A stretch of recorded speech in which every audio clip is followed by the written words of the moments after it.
introduce yourself. Thanks very much, Scarlett. My name's Ruth, and I'm a psychologist.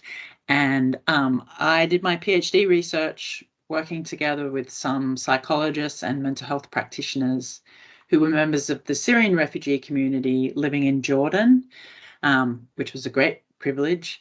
And at the time, I was interested in trying to understand what people from a country like Australia would need to understand if they were working clinically with Syrian refugees.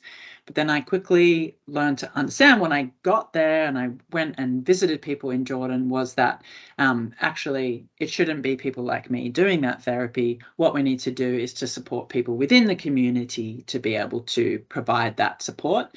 But that's a really big challenge because mental health professions have not really been very prevalent in Syria before the war. So, but what I found was a lot of people who really wanted to learn about mental health, and they might have come from many different previous professional backgrounds, like teachers or other things like that.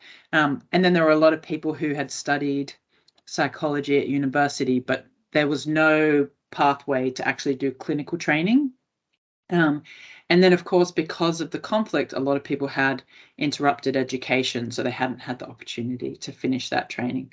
So what people said that they wanted was training. And so, we provided some training in CBT in the form of a short course. And that was in 2015. So, fast forward to 2019, when I went back again to visit, after doing a number of visits, this time in Turkey, where most of the people I worked with had moved on to. And people had a lot of opportunity to have lots of short courses in this is how you do CBT, this is how you do EMDR, etc.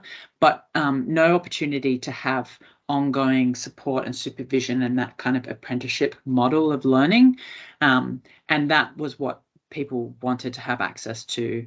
And I'd been running an informal group with just 4 of us together over the previous year and a half. So we decided to scale that up and recruit some more Australian supervisors to provide this in a group setting. So that's what started in 2019, which is when you got involved. And I'll let you tell that story. But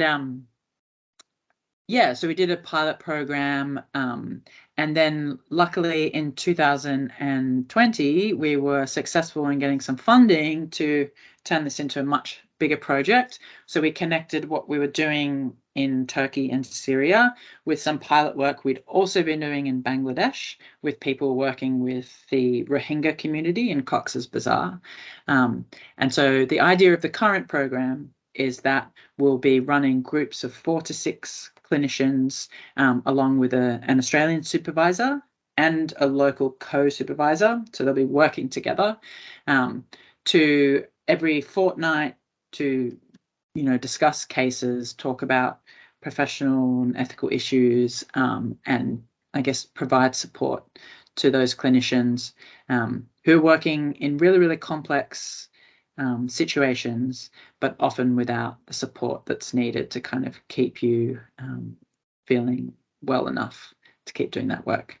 And so it's part of a research project, and the focus of that project is on improving the well-being of the practitioners. So we're measuring people's general distress and also their levels of burnout. And then we're also measuring things from the perspectives of the people who use the service. So people who are seeking a mental health service, which in the humanitarian field, the term that you will hear a lot from people is beneficiaries. And so we'll be looking at how they rate the service that they're receiving. So how respectful it is, how appropriate it is, whether it meets their needs. So what we're focusing on is what's happening in that relationship in a given session, rather than is the therapy effective at reducing their symptoms.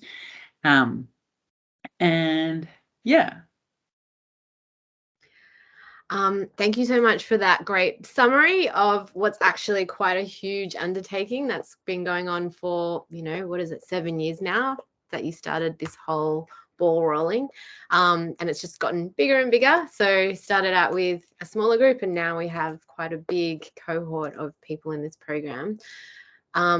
Some of the reflections I have and summaries I just wanted to point out. So firstly, a reflection I have is how privileged we are as Australian psychologists to have that safe sense that we're legitimate as psychologists, because we have endorsed training, structured learning, we have, CPD, we have a body that gives us a certificate that allows us to be licensed psychologists. And Ruth, what I'm hearing you say is that you've gone into Jordan and working in Syria and Turkey, working with a group of people who, just like you and me, who are passionate about helping others and how, using skills and our knowledge to be able to support people who have different issues in their life, but not having that same sense of security that we have, that what they're doing is, safe or endorsed or legitimized, and that it's so difficult when you are in that situation because you don't know where to get help from or how to get help in terms of improving what you do. And so you going in there and trying to provide some of that kind of support is one way that you tried to meet that need, if that's right to say. And then from then on, it's grown bigger and bigger to where it is now, to answer a growing need for a place to reflect on quite a, what's the word I'm trying to say, like a disparate way of collecting your training into one coherent story. I don't know if that makes sense, but that's kind of the way I was hearing it, as I've heard it over the years. I don't know what your thoughts are on that as well. Just that it's so lovely the way that you have such a reflective way of reflecting back what I said. It's just such a nice experience. It reminded me of a few things which are probably important to say. One of them is, it's not ideal to have people on the other side of the world providing you with clinical supervision, because those people don't understand the culture and they don't understand the context. And the reason we're doing this is because there just hasn't been the opportunity to build a team of supervisors within the context. But that's what we're trying to do here. So the people who are joining as co-supervisors are getting the opportunity to practice their supervision skills so that they can supervise others in the future. But really importantly, the idea is that we have two equal co-supervisors, and the local supervisor is bringing that cultural and contextual knowledge to be able to make sure that what's happening in the group is likely to be appropriate for the people involved. Yeah, so as you're talking, if I could do a quick video, I would do a little pictorial of what you're saying, but there's many layers of help here. So at the center, we have the beneficiary, and then we have local practitioners trying to help the beneficiary. So maybe I don't really like using these terms because I find it a bit, it's not as personalized. So let's say we have a Syrian patient or a Syrian client, then you have a Syrian psychologist trying to support her, but the Syrian psychologist, she may or may not have all the tools and training and supervision to be able to do the work that she'd like to do. So the problem is she doesn't have access to supervision like we do, so she's just trying to do her best. So that's where you've come in to not only try and give her some skills, the psychologist, to work with the client, but also to build on her skills as a future supervisor to help other psychologists in the same position. And the program we have is we've got the beneficiary at the center, the practitioner, we've got supervisors that we've trained from previous programs and Australian supervisors working together. And then hopefully this program will continue on to the future to continue to develop more supervisors that are locally,